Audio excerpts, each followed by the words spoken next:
Hello, everyone. I will talk about Christmas. Yay! Yeah, it will be more or less a jolly rant. I try to make it jolly because it's Christmas and Christmas is the time to be jolly, right? Yeah, come on. This is all nonsense. So I will try to make a case that Christmas and all these made up dates are ridiculous. So, if you clicked on this link inadvertently and thought I would just talk about how great Christmas is, I hope you didn't think that because the title is very clear that this will be a rant, right? um, but anyway, so this is a kind of trigger warning. Seriously, this world is getting more and more ridiculous every year, right? But it's okay. So let's say you clicked on the link and you heard my ramblings up until now, and you actually enjoy Christmas and you believe in Jesus and you like God for some reason, you like the concept. So then I sincerely ask you to just go away. You won't enjoy any of this. You will be annoyed and sad, and I don't want to do that to anyone.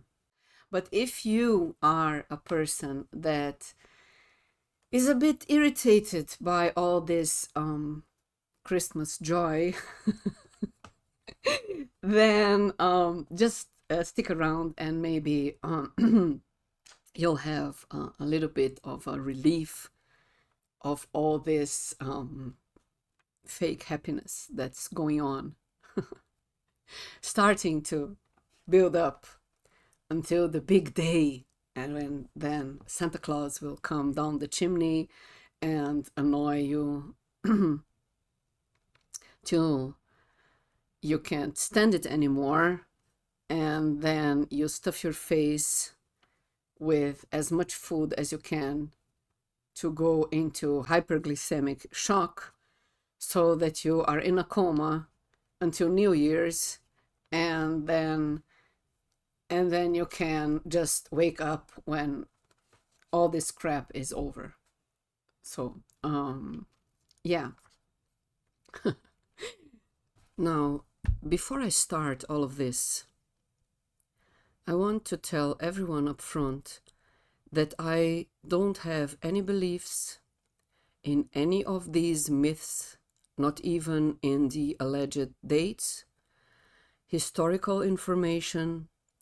I won't claim I know who came up with this or that. For instance, that humans are here for I don't know how many thousand years.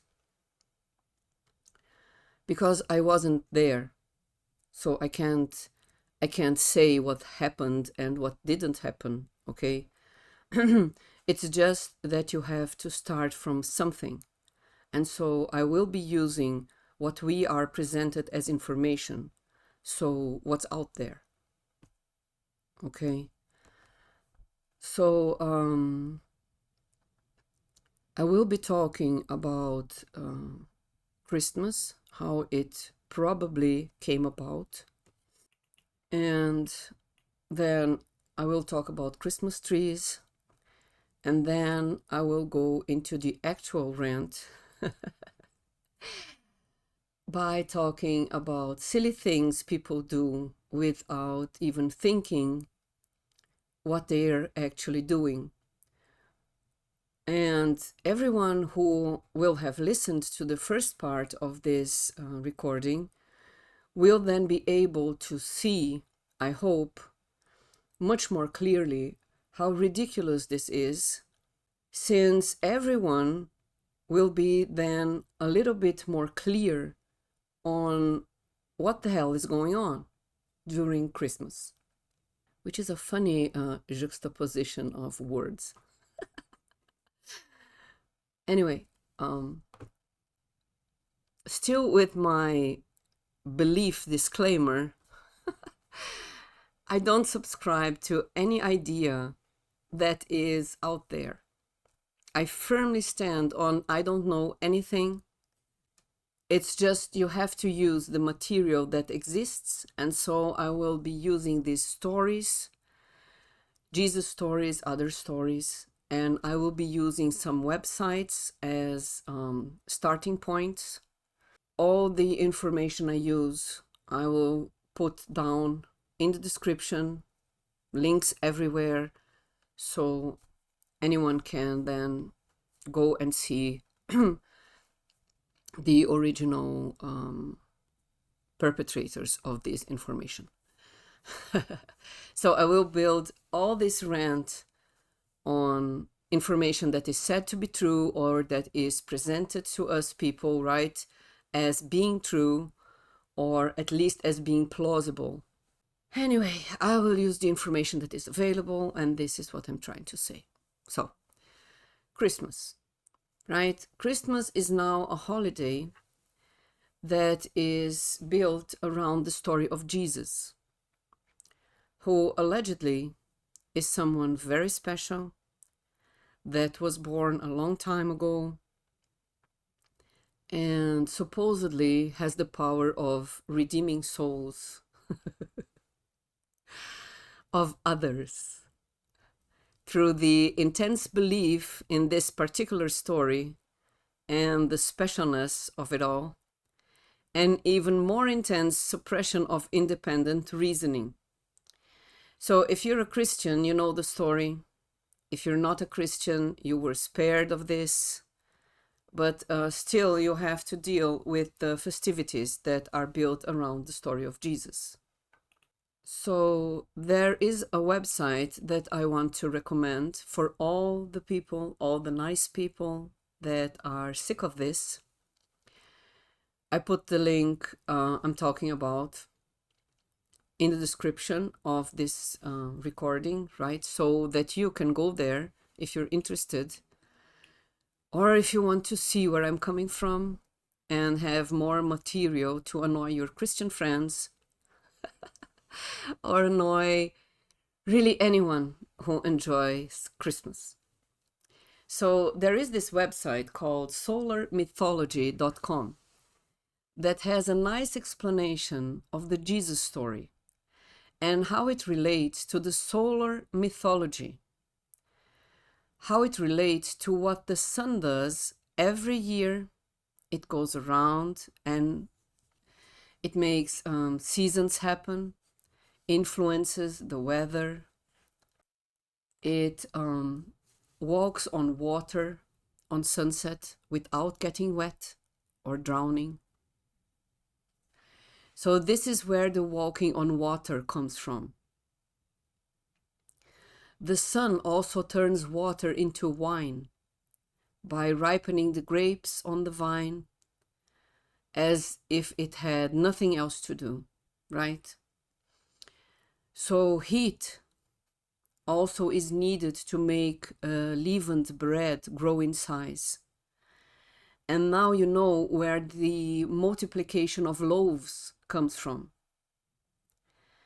And the sun also, by regulating temperature and seasons and so on, it also regulates the mating and procreation of animals, such as fishes. And now you know how the multiplication of fishes came about. Regular, seasonal, instinctive baby making, like the rest of the natural world that moves and shakes and exists under the sun. Even the phrase, "there is nothing new under the sun," that is written somewhere in that collection of stories that is called the Bible, even this phrase states clearly that there is nothing new under the sun. Not there is nothing new under God or Jesus, but the sun. All of this Jesus business is about the solar myth, because humans kind of depend on the sun for everything.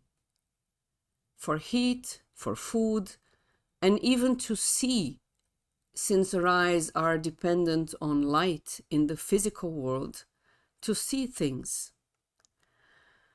So the sun is a big deal. It has always been a big deal. And the stories surrounding the sun and everything the sun does, seasons and weather and all the rest of it, all these stories, they have been told like forever.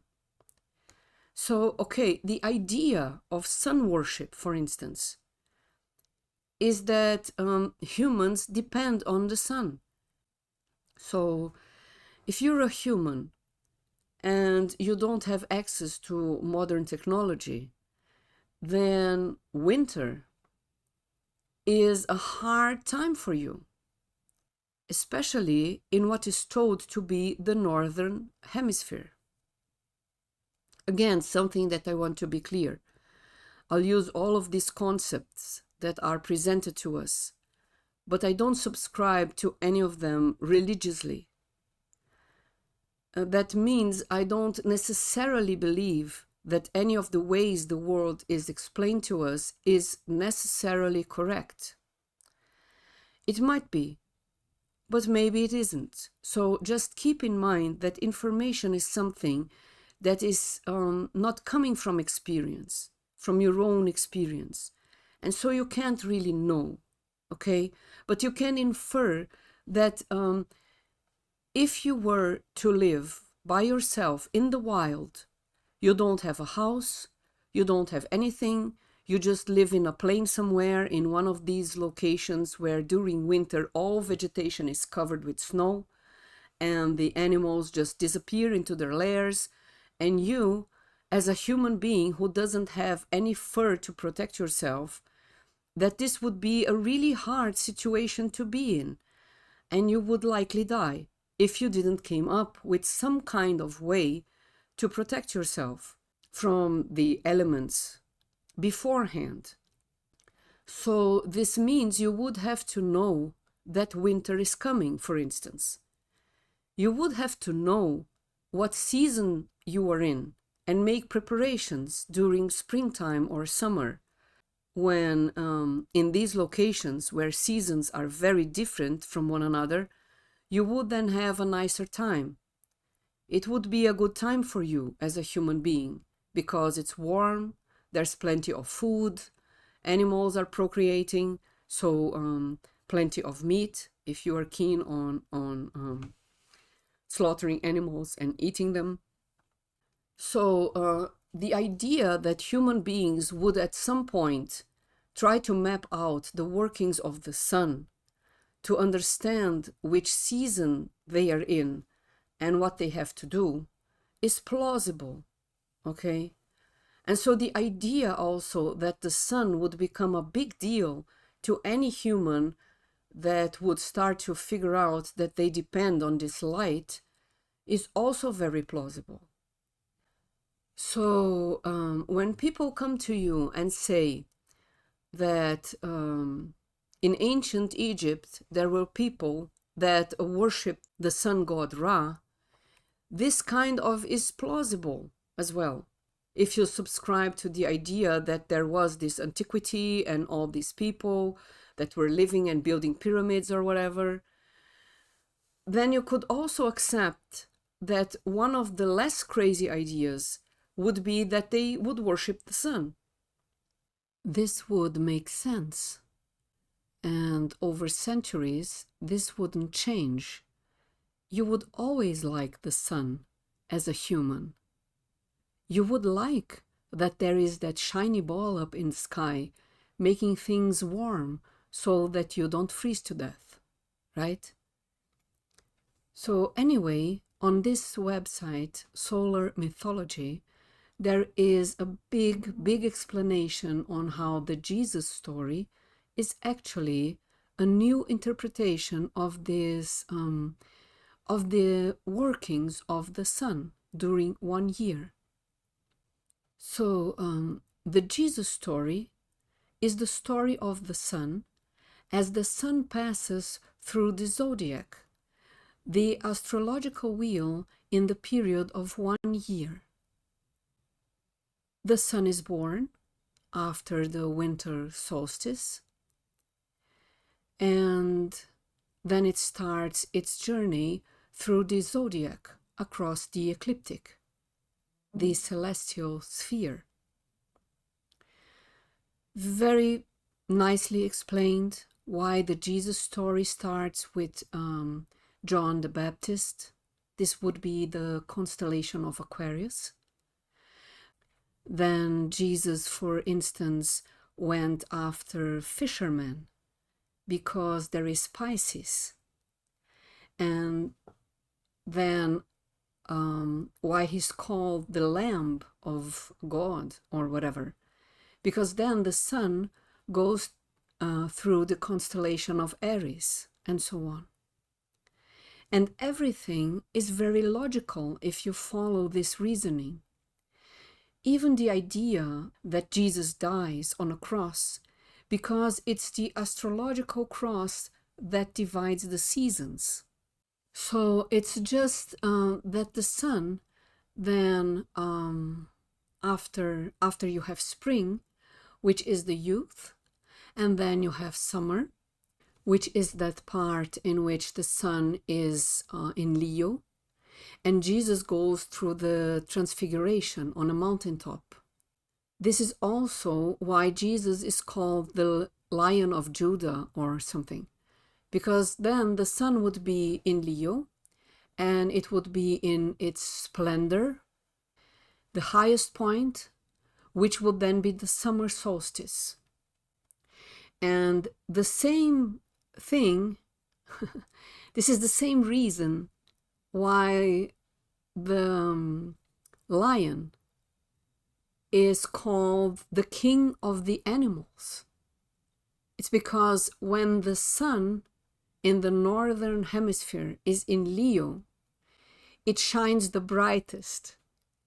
And so it is not the lion, the animal, that is the king of the animals.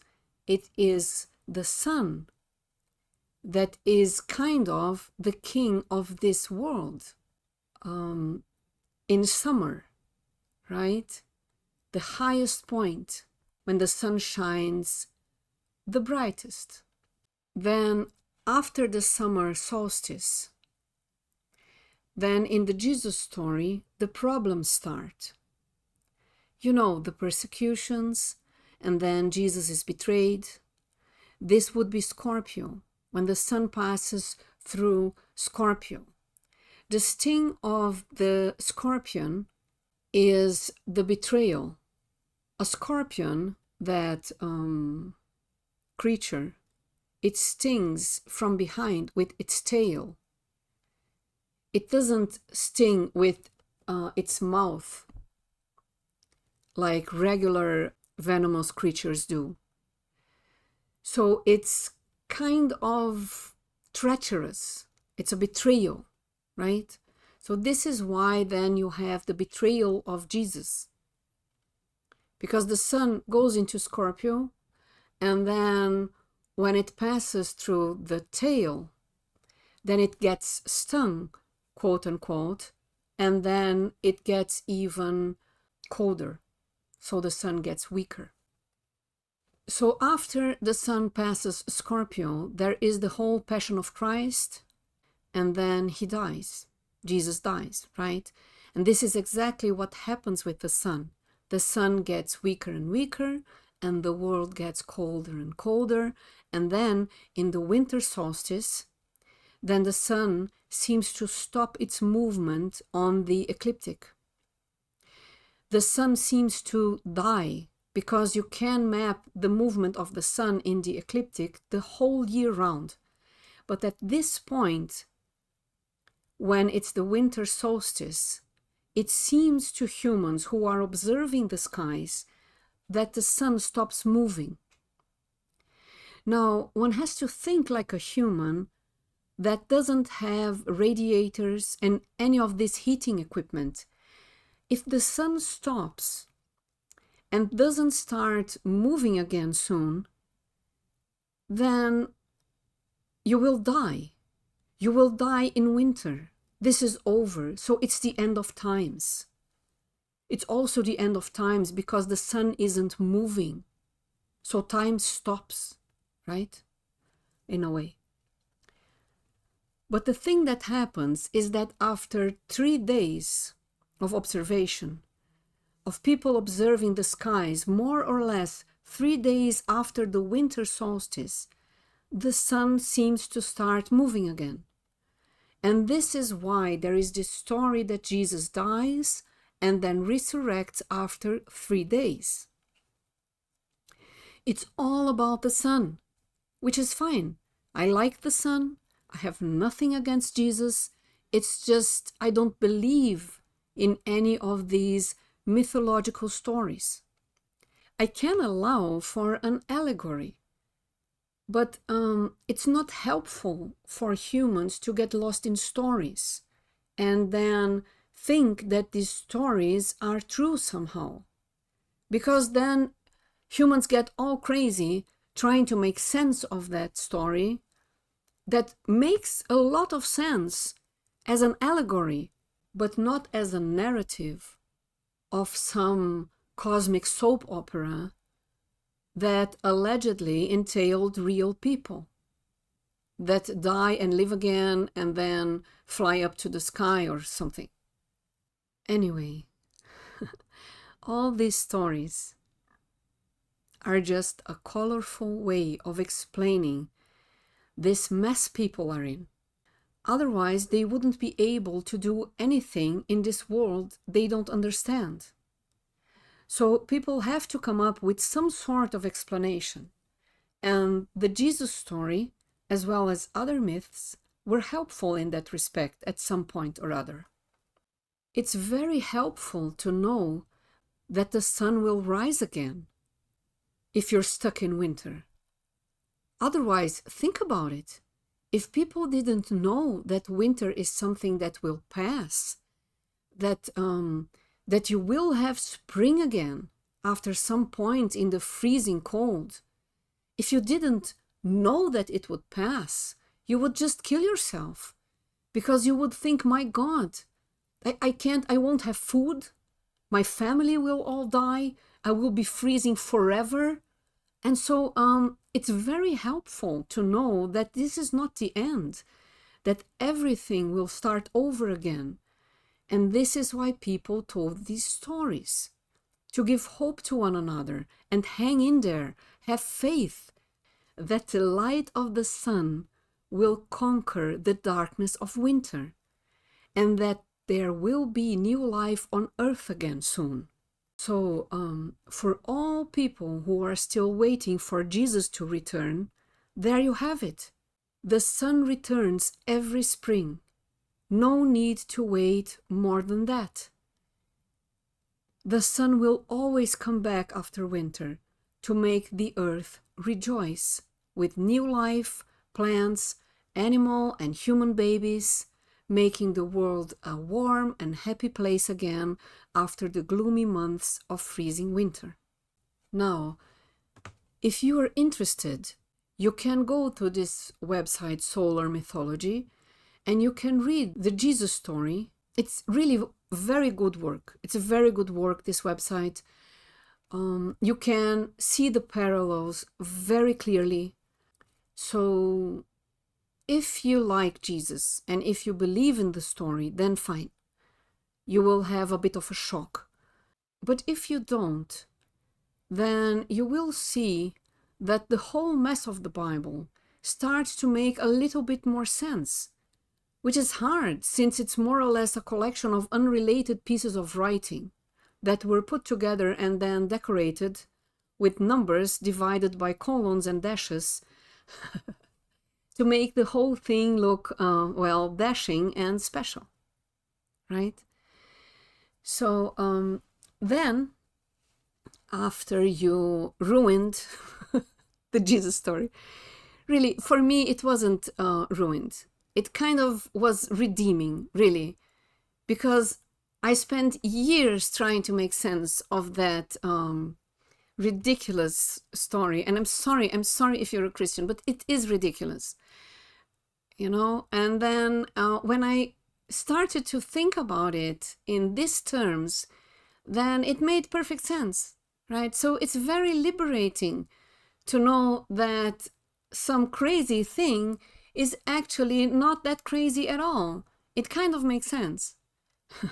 So if you're then, after you went to this Solar Mythology site, then if you still want to see how pervasive this sun worshipping is, then you can go to another website about Norse mythology, which is called norsemythology.org. The link is obviously down there in the description. And the guy that writes that website, he has a very sane stand on religion. I will read here one sentence of his about page. He says, "I am a sympathetic outsider," meaning he enjoys the stories, but he doesn't subscribe to any of the beliefs. He just uses the allegories to understand his world better. So it's a very well-written website, and you will have the same story in Norse mythology. Yeah, Norse mythology has that endless winter. They call it an endless winter, Ragnarok. That is like the Christian apocalypse. So before Ragnarok, you have the regular winters, and it's all about the sun again. So, for instance, you have a part where Thor, this would be the regular winters, right? So, in the regular winters, you have the story of Thor battling against the ice giant who wants to destroy everything. Again, in these places where you have snow in the winter, northern hemisphere, we are told, the mountains, the very tall mountains, always have that little snow at the top. So these mountaintops with snow, this is then said to be the home of the giants, of the ice giants. And they will come down and they will kill everything. So this is winter, right? It is a very clear allegory of winter. And then Thor goes to the lair of the giants where they live on the mountaintops, and he kills the giant. And the people in the valley look up at the mountain and see the blood of the giant being spilled over the mountaintops.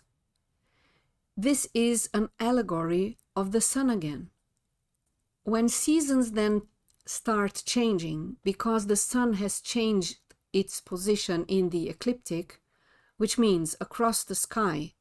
So when the movement of the sun goes on and it is then in a different position on the celestial sphere, the sun then shines from a different angle on Earth. Then what happens is that in the mornings or evenings, then the sun starts to shine on the mountaintops and you can see a red shimmer. This change, this red shimmer, could be seen by the people who were down there freezing their asses off in the valley during winter, right? So when people then observed this change and saw this red shimmer, then this became the story of Thor vanquishing the ice giant. This way, the people then understood that winter had been conquered and that the sun would rise again and there would be spring soon. So these were normal winters. And you can see it is all about the sun. So another story in Norse mythology featuring winter is Ragnarok, in which the winter would last 3 times as long. And so everyone would be killed, every animal, everything. They have a whole story. It's more or less like the Bible story, but even nicer because the Bible story is very negative. The apocalypse is very negative, right? And in northern mythology, it's a bit more colorful and they have better imagery. They have, it's not about good and bad and guilt and stuff. It is more of a saga, more of a heroic end of times battle for survival. So very nice. Anyway, the idea is then that in Ragnarok, there are some gods that survive this end of the world. And one of these gods is called Baldur. And what is said about Baldur, let me read here, is this: he is loved by all the gods, goddesses, and beings of a more physical nature. So handsome, gracious, and cheerful is he that he actually gives off light. So think about it. One of the gods, one of the main gods that then survived this end of the world is Baldur. And Baldur is again that deity that gives off light. So it's the sun again. So I have been talking about mythological beings like Jesus and Baldur for a long time now in this recording. And I think it's pretty clear that what we are told, all these stories, all these religious stories are more or less an allegory of the story of the sun during the year, and then the sun dies, quotation marks, and then after a bit of time, for whatever reason they make up in the story, the sun comes back again, and then the cycle of life is renewed, and you have the new earth, and you have new life, which is then spring, and then everything goes on. History repeats itself. Okay, so now this has been going on for a long time. And people then had rituals in winter to mainly, I think, pass the time and not get all crazed up because it was so cold and they would have to be inside and around the fire and, you know, dealing with in-laws all the time. I'm sorry. So it's a very hard situation to be in, right? When you don't have modern technology, you don't have TV and video games or the internet or anything really. You have no way of entertaining yourself. So during this wintertime then, people obviously were cold and miserable and they wished for the sun to come back. They wished for spring. So one of these ideas, one of the rituals was bringing into the homes evergreen trees, which then became the Christmas tree. You can look up in Wikipedia. I don't like Wikipedia very much, but it's not that bad a resource. You can look up Saturnalia, which is a festival, a ritual that people did in some places of the world. There is also another website that talks about Saturnalia, which is also under there in the description for you to click on if you if you still hadn't enough of this. So people then brought in these evergreen trees and they decorated these trees with fruit and food because this was the problem, right? If you have a harsh winter, then you may run out of food. So it was a ritual, a kind of a plea for the sun to come back and make the earth fruitful again. They wanted to have fruits on trees. And so this later on became the Christmas tree. So whenever you are decorating your tree with yellow balls or red balls or whatever, what you are doing actually is following this tradition, this magic. It's kind of a magic ritual. You bring in a green tree that represents spring. It never dies. It's an evergreen tree. It never dies. It survives winter. And then you're putting up there fruit or things that look like fruit. So you're asking nature to bring back fruitful days when then there is fruit on trees and they are not all bare. In places where it snows or it is very cold, all the trees that normally bear fruit in winter, they are just bare. Not like in tropical countries where there is fruit all year round, right? So if you are in the harsh winter in the northern hemisphere, all the fruit-bearing trees are bare. So you then bring in the tree that still looks green, and then you put food on this tree, so that you kind of, in a ritual magic kind of way, you make nature understand that this is what you want her to do. And you put lights on the tree because you're asking for sun. So whenever you are participating in this Christmas tradition, whatever story you are telling yourself, what you're doing is really participating in a very old idea, a very old, very ancient tradition of ritual magic, a plea to nature to not let you perish. Okay, so as far as Christmas trees go, this is where we're at. Jesus stories or any other religious stories of that kind is the sun that dies in winter and then is reborn 3 days later, astronomically speaking, okay? So if you think about Christmas like that, then you would have to agree that it only makes sense in December, where in December it is cold, because you are then effectively participating in a ritual that has been going on for a long, long time. Now, not everywhere in the world it is cold in December. For instance, I live in Brazil, and there are other places where this happens, like Australia or Japan, where the seasons are inversed. So Christmas happens in the middle of summer. Summer solstice, right? So it doesn't make any sense that in Brazil or Australia or Japan, people would be then decorating Christmas trees and asking the sun to come out when the sun is out. While in the northern hemisphere, you have the shortest day and the longest night, which then would make you gloomy and make you want the sun to come back.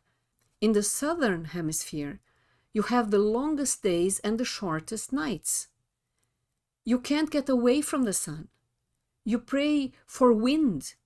You pray for rain so that it can cool down a little bit and you don't get your brain all fried up. And you don't get cooked alive like a freaking lobster. But since we are living in insane times and almost no one knows about this stuff, and the people who do know about this stuff are just knuckling under the insanity of the rest of the world, then what happens in these very hot places like Brazil is that everyone just follows along and decorates Christmas trees and eats food that is completely out of season for like tropical countries, or even for when it's hot outside. When it's hot, you then would imagine that you would eat salads and lots of fruit, like a luau, right? But that's not what happens. So then people eat heavy food, very rich food in fat, and people get sick. People really get sick. Obviously not everyone, right? But a lot of people get sick because they are just stuffing their faces with turkeys and honey glazed ham and pudding and whatever. And this happens because it's traditional Christmas food. But it's summer. It's like, I don't know, 30-something degrees Celsius out there. So it's completely bonkers, and people continue to do it because it's Christmas. I have taken a little video. I have made a little video. I don't know if I will be able to put it up. I will try. I don't have really very much of editing skills at all, as you can see and notice.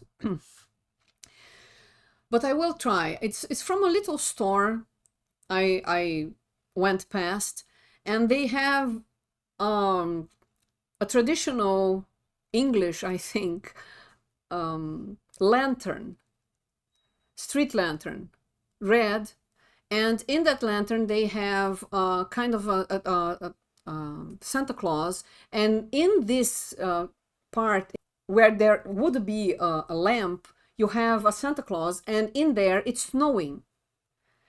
It's completely ridiculous because this is the only snow you will get here in Brazil at this time of year, right? And any time of year, really. I think there is snow in the very south sometimes, but it's it's almost impossible, right? So this is the snow, this is the cold. So you have to make believe cold during summer so that your brain can then deal with the fact that you are asking for the sun again. Can you see how ridiculous that is? This is what people do around here. So if you at least are in the northern hemisphere, then you shouldn't be feeling all bad for having a Christmas tree inside. But everyone else who is in the middle of summer really should check their brains, because it's ridiculous times a million. Okay? Anyway, so this happens here, and then we have the Santa Claus idea, which I was shocked when I found out. I don't think it's that much of a shock anymore, because we have the internet, and I think pretty much everyone has found out by now that Santa Claus was actually invented by Coca-Cola. The new Santa Claus, that guy in the red clothes with the red hat and that brings presents, was invented by Coca-Cola. They had ads that featured this jolly old guy, and they created a myth. So a company, a soft drink company, created a story, a myth, and managed to get the whole world invested in their myth. You have to appreciate that. This myth of Santa Claus is built on older stories like Saint Nicholas, and I mean there are a lot of stories that resemble Santa Claus. So Coca-Cola kind of took in this material that was already there and created the myth of Santa Claus. And then Hollywood took over, and now we have this myth, right? It's a modern myth created like 2 days ago, and we continue to put it out there and participate in it, and this is the way these stories get traction. So if you can appreciate this, then you can understand why the hell we are talking about Jesus at Christmas. Because Jesus is built upon older myths, and these older myths are built upon things people did when they got desperate for food in winter. And this goes then back to whoever started this crap. So it's not that hard to understand what's going on. Now, if you can see the reality for what it is, if you can see that it's a childish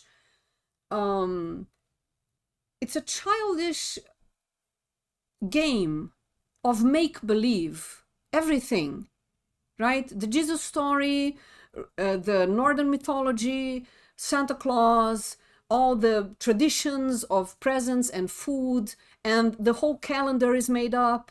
If you can see this reality, then you kind of start feeling very silly playing that game. Now, I won't say that if you enjoy all that, let's say you're a person who enjoys it, you really see value in it, it makes you genuinely happy to have a tree inside your house with shiny balls on it and fairy lights, and then you bring in all your family and your extended family and the in-laws and the dog and the cat and the parrot, and you have a big blowout party, right?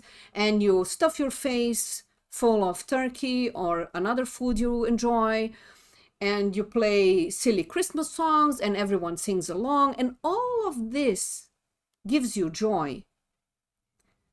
Although it is a silly make-believe holiday and play, it's a childish activity, but if it gives you joy, then great, be happy, do it with a vengeance, okay, to make your year the next year start off with a big blowout Christmas party. Then don't even sleep, go directly the whole week, and then have the next party at New Year's, which is also ridiculous because it's not New Year's. You have to understand that this is not the New Year. I'll do another one when it's New Year. But you can do a whole week of festivities. You can, blow off steam, and then when the fake year starts, then you are all partied out and you can deal with then the normal crap of life, if it makes you happy. The problem is that it generally doesn't make people happy. It makes people stressed out, because you have then money you put into this holiday that doesn't make any sense. You buy presents, you have people over you would rather not see ever in your lifetime again, and everyone gets completely stressed out by this thing. Now, I will tell you some ridiculous things that happen over here in Brazil,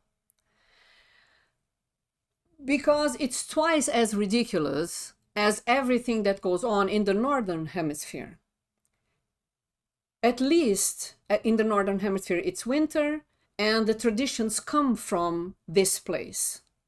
They don't come from places like Brazil, where it's hot and sunny all year round.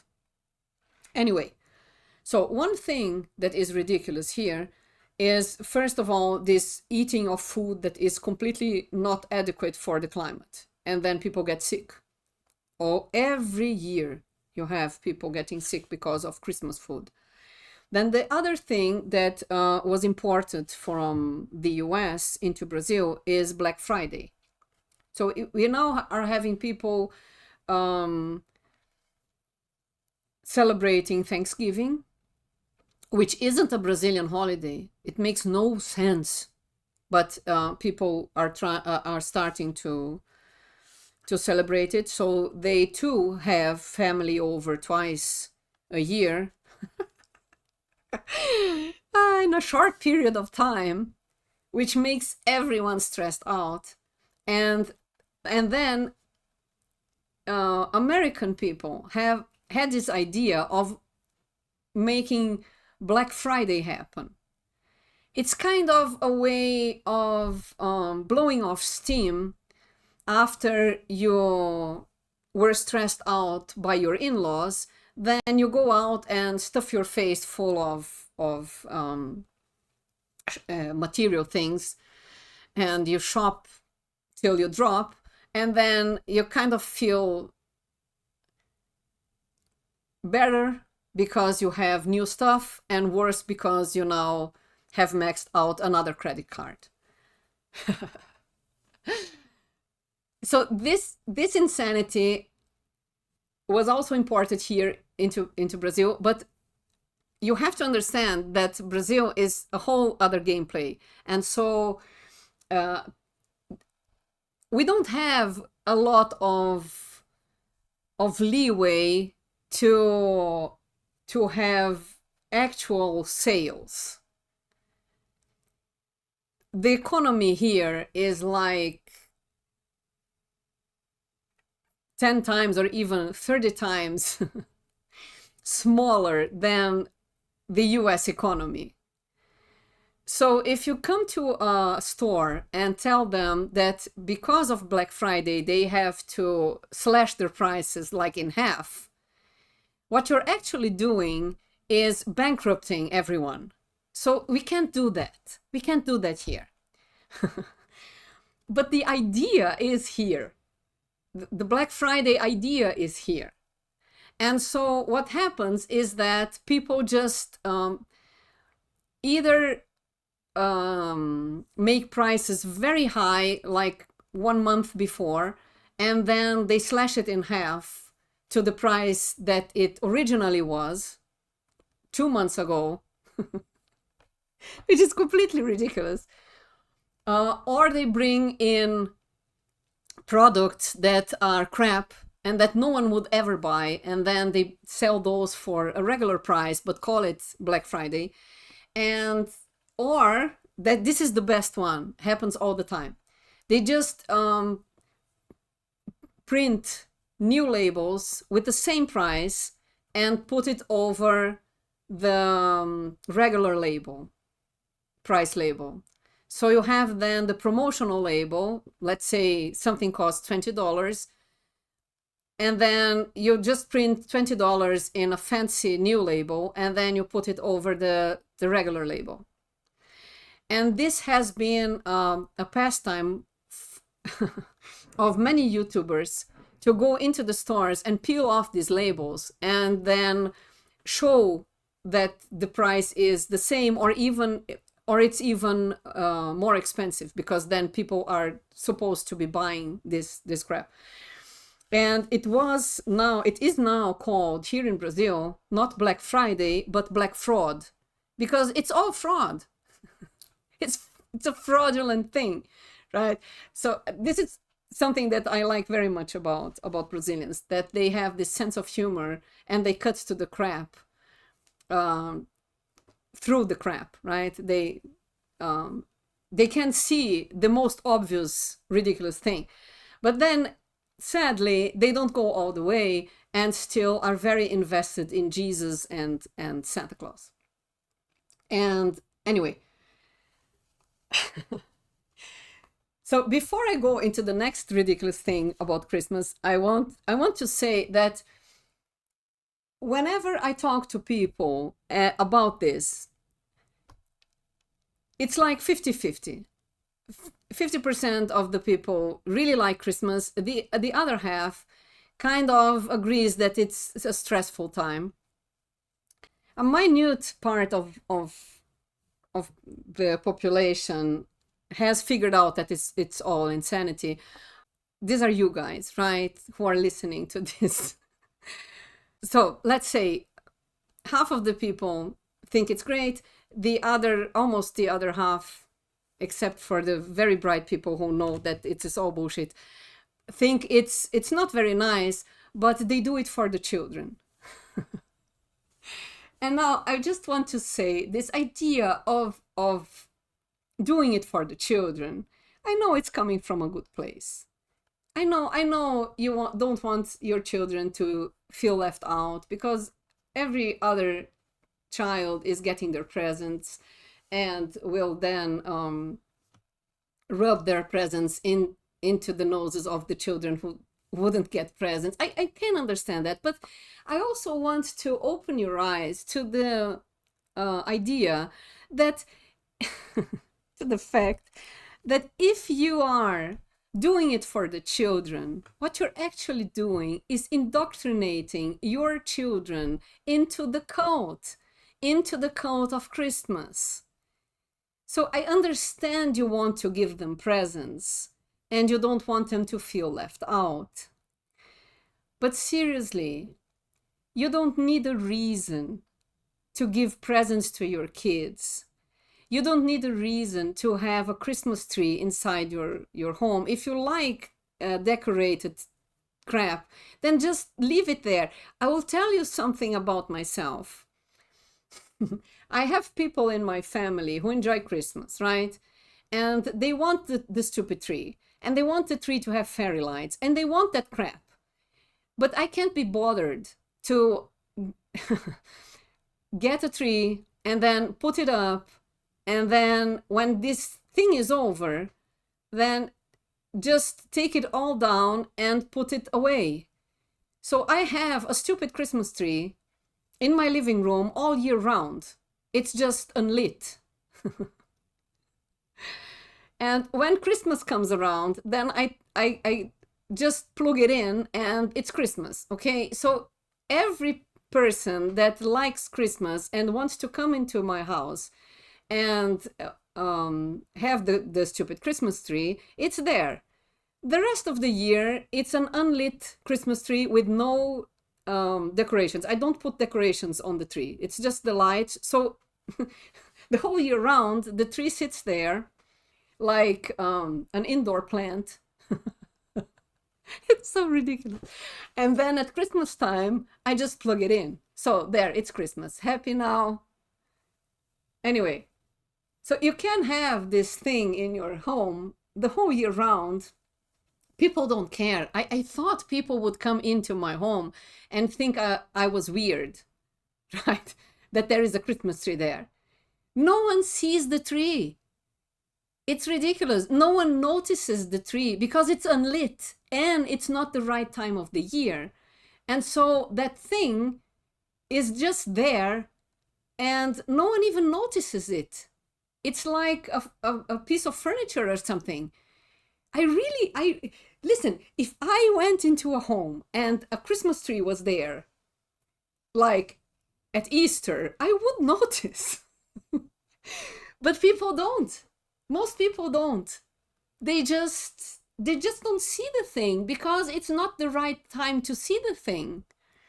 And then when it's Christmas and it's in the outlet and the tree is lit up, then they notice the tree and say, oh, how nice, you have a tree.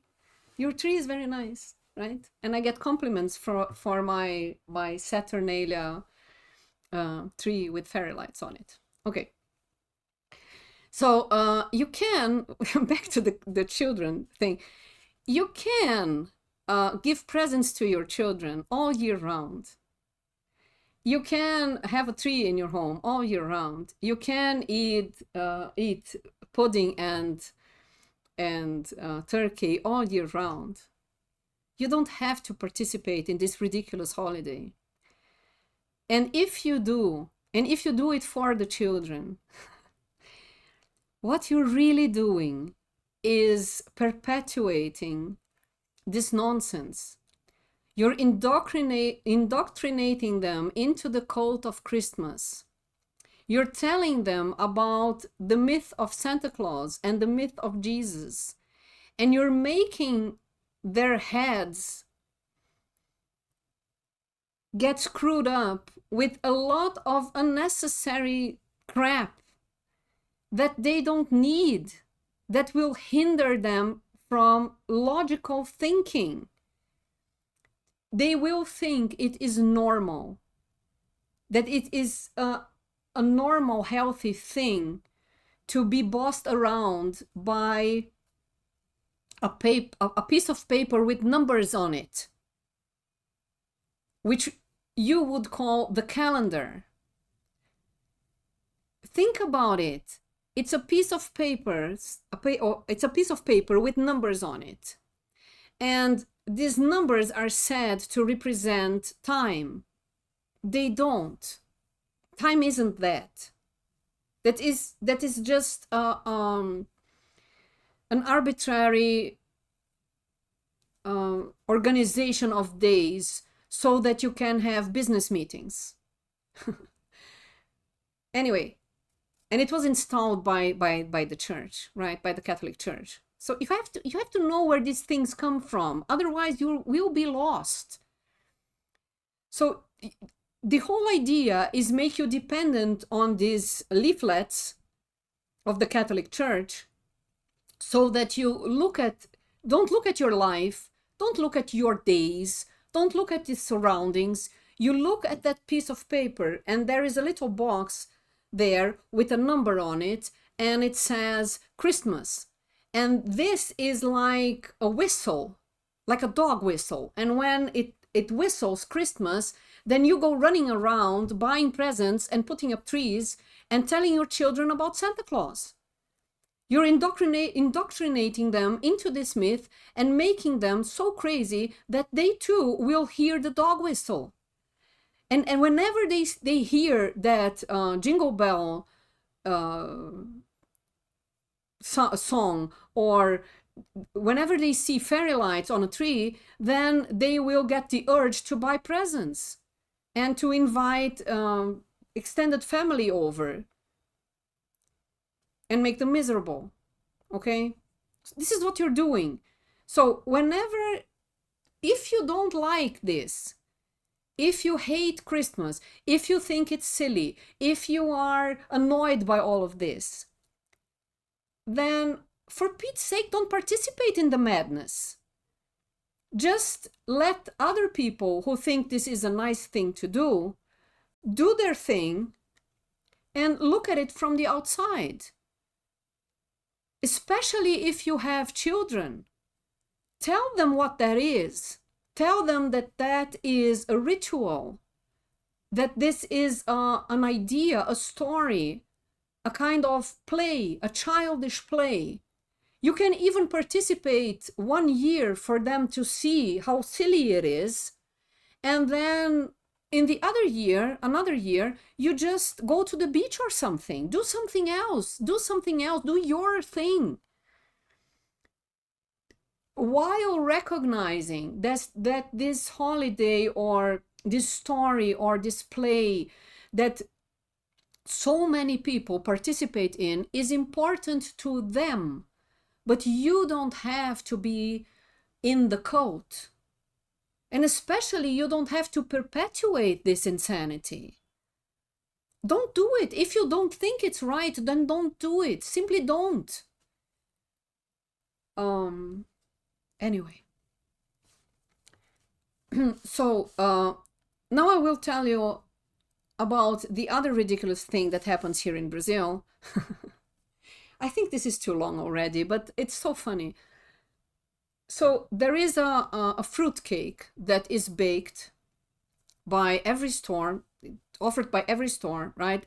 It used to be something traditional from, again, the northern hemisphere, and it's completely wrong for the Brazilian palate. We just don't eat bread with fruit in it. Because it's a tropical country, right?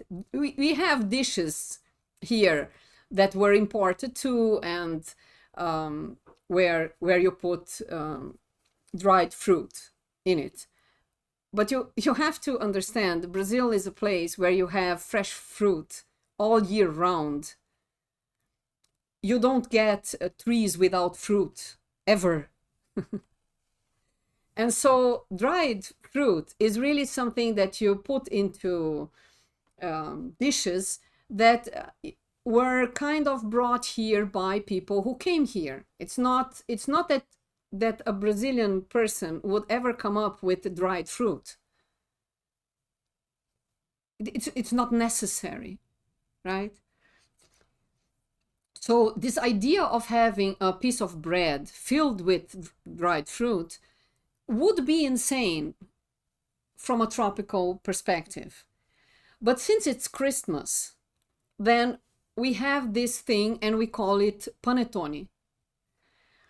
And this is the traditional gift you give people you really don't want to give gifts to. Because you don't know them, really. So like family members who you don't ever see, or friends that are a bit distant, or people who work for you, or acquaintances, right? But people you have to make nice because it's Christmas, but you don't really know them. Then you buy this panettone thing and you just give them that, and they kind of understand that you are doing a nice gesture, and they probably bought another panettone and they give that thing to you. So it's a big panettone swapping day or a period. The stores are filled with this bread. It's not even good. It's mass produced. The seasoning of the bread is now like all artificial seasoning. It's not really spice, real spice. It's just, you know, uh, kind of spice scented bread. And then you have all those dried fruits in there. And most people, some people like it, most people hate the stuff. No one wants to eat the stuff. They kind of eat it because it's there and they don't want to waste food. And so it's a thing that no one likes, or not no one, but most people don't like. Most people wouldn't eat ever. And it's a big hit, sales hit. Everyone buys that crap.